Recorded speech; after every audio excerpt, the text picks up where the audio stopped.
شروع اللہ کے نام سے جو بڑا مہربان نہایت رحم والا ہے۔ الف لام میم۔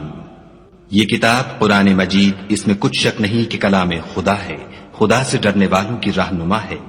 جو غیب پر ایمان لاتے اور آداب کے ساتھ نماز پڑھتے اور جو کچھ ہم نے ان کو عطا فرمایا ہے اس میں سے خرچ کرتے ہیں، اور جو کتاب اے محمد صلی اللہ علیہ وآلہ وسلم تم پر نازل ہوئی اور جو کتابیں تم سے پہلے پیغمبروں پر نازل ہوئیں سب پر ایمان لاتے اور آخرت کا یقین رکھتے ہیں، یہی لوگ اپنے پروردگار کی طرف سے ہدایت پر ہیں اور یہی نجات پانے والے ہیں۔ جو لوگ کافر ہیں انہیں تم نصیحت کرو یا نہ کرو ان کے لیے برابر ہے، وہ ایمان نہیں لانے کے۔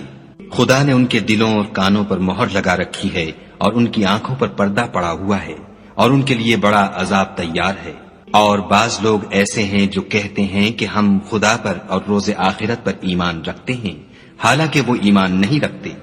یہ اپنے پندار میں خدا کو اور مومنوں کو چکما دیتے ہیں، مگر حقیقت میں اپنے سوا کسی کو چکما نہیں دیتے اور اس سے بے خبر ہیں۔ ان کے دلوں میں کفر کا مرض تھا، خدا نے ان کا مرض اور زیادہ کر دیا اور ان کے جھوٹ بولنے کے سبب ان کو دکھ دینے والا عذاب ہوگا۔ اور جب ان سے کہا جاتا ہے کہ زمین میں فساد نہ ڈالو تو کہتے ہیں ہم تو اصلاح کرنے والے ہیں، دیکھو یہ بلا شبہ مفسد ہیں لیکن خبر نہیں رکھتے۔ اور جب ان سے کہا جاتا ہے کہ جس طرح اور لوگ ایمان لے آئے تم بھی ایمان لے آؤ تو کہتے ہیں بھلا جس طرح بے وقوف ایمان لے آئے ہیں اسی طرح ہم بھی ایمان لے آئیں۔ سن لو کہ یہی بے وقوف ہیں لیکن نہیں جانتے۔ اور یہ لوگ جب مومنوں سے ملتے ہیں تو کہتے ہیں کہ ہم ایمان لے آئے ہیں، اور جب اپنے شیطانوں میں جاتے ہیں تو ان سے کہتے ہیں کہ ہم تمہارے ساتھ ہیں، اور پیروان محمد صلی اللہ علیہ وآلہ وسلم سے تو ہم ہنسی کیا کرتے ہیں۔ ان منافقوں سے خدا ہنسی کرتا ہے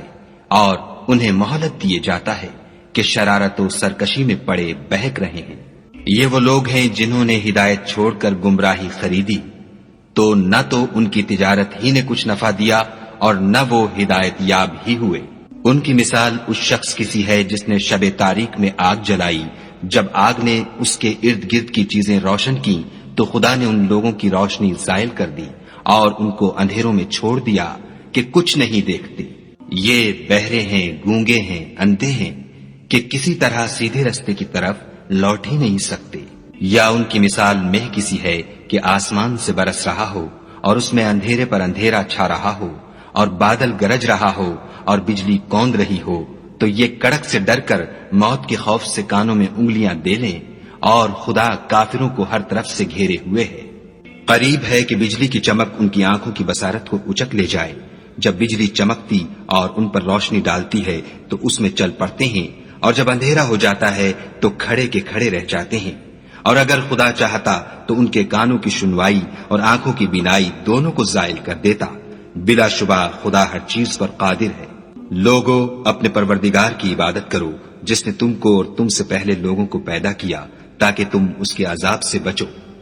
جس نے تمہارے لیے زمین کو بچھونا اور آسمان کو چھت بنایا اور آسمان سے میوہ برسا کر تمہارے کھانے کے لیے انواع و اقسام کے میوے پیدا کیے،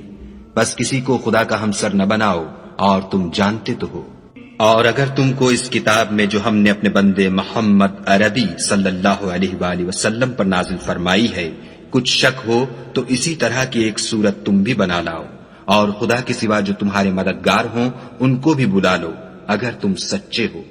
لیکن اگر ایسا نہ کر سکو اور ہرگز نہیں کر سکو گے تو اس آگ سے ڈرو جس کا ایندھن آدمی اور پتھر ہوں گے اور جو کافروں کے لیے تیار کی گئی ہے۔ اور جو لوگ ایمان لائے اور نیک عمل کرتے رہے ان کو خوشخبری سنا دو کہ ان کے لیے نعمت کے باغ ہیں جن کے نیچے نہریں بہ رہی ہیں، جب انہیں ان میں سے کسی قسم کا میوہ کھانے کو دیا جائے گا تو کہیں گے یہ تو وہی ہے جو ہم کو پہلے دیا گیا تھا، اور ان کو ایک دوسرے کے ہم شکل میوے دیے جائیں گے، اور وہاں ان کے لیے پاک بیویاں ہوں گی اور وہ بہشتوں میں ہمیشہ رہیں گے۔